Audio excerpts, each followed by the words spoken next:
Thiago Feitosa, sejam bem-vindos ao SEI. E hoje é dia da gente falar de atualidade. Vamos falar hoje, pessoal, sobre a ascensão de novos polos de poder.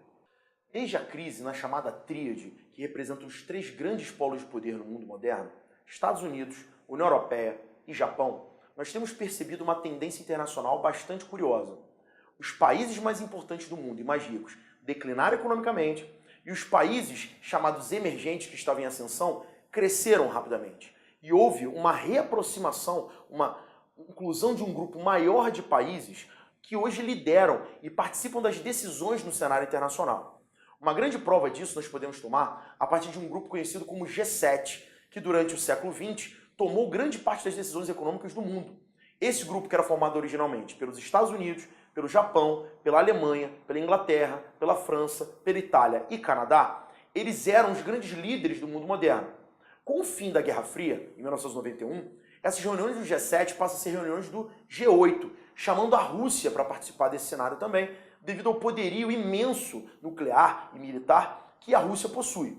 Então essa reunião era feita entre 8 grandes países. Só que com essa crise atual e o declínio dos países mais ricos, tivemos um efeito muito interessante.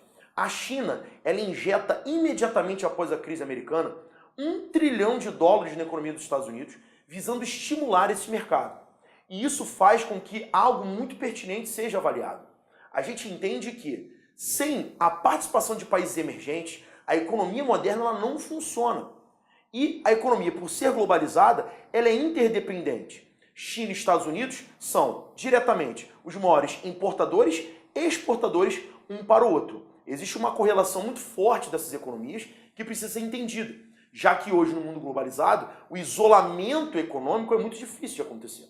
Então as reuniões que passaram a ser feitas desde essa crise passaram a ser as reuniões do G20, onde você tem o G8, só que você chama 12 países emergentes para participar dessa reunião.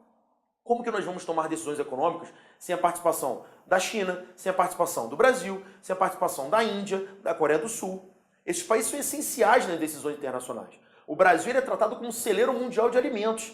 Se a nossa produção mundial de comida parar, o mundo inteiro passa fome. Isso é uma coisa muito importante ser frisado. Um papel protagonista que antes não era traçado pelos países periféricos, que ficavam à margem, agora passa a ser realizado. A gente passa a ter esses caras no foco, dentro das decisões, dentro da plataforma política central no mundo.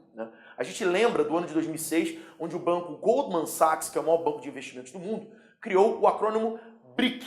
BRIC representa Brasil, Rússia, Índia e China, que, segundo o Goldman Sachs, seriam as 4 potências do mundo que se somariam aos Estados Unidos e Japão na liderança da economia mundial.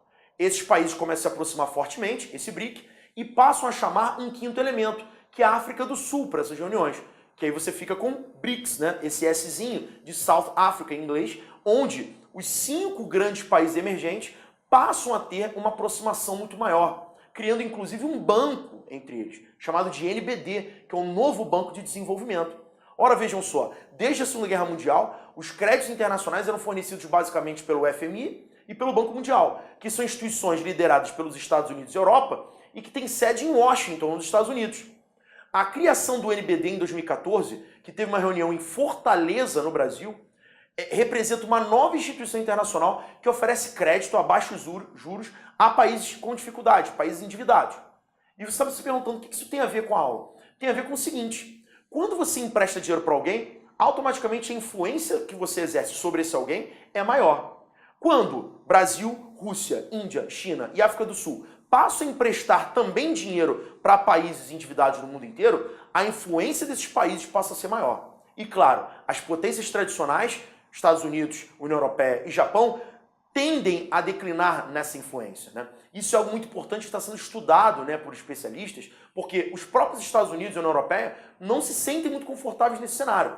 A gente está aí num momento de transição dessa liderança política. Não que Estados Unidos e União Europeia se tornaram desprezíveis, mas eles passam a contar com um grupo maior de países que dividem as decisões junto com eles. As reuniões da ONU, as conferências climáticas, as conferências econômicas internacionais passam a ser partilhadas por um maior número de lideranças. E esse é um fenômeno que já vem sendo analisado por concursos já há um bom tempo. Fiquem ligados nessa temática, ok, pessoal? Galera, curte esse vídeo, compartilhe, curta as nossas redes sociais, o Facebook, se inscreva no nosso canal do YouTube e vem fazer parte da família SEI. Até o próximo vídeo.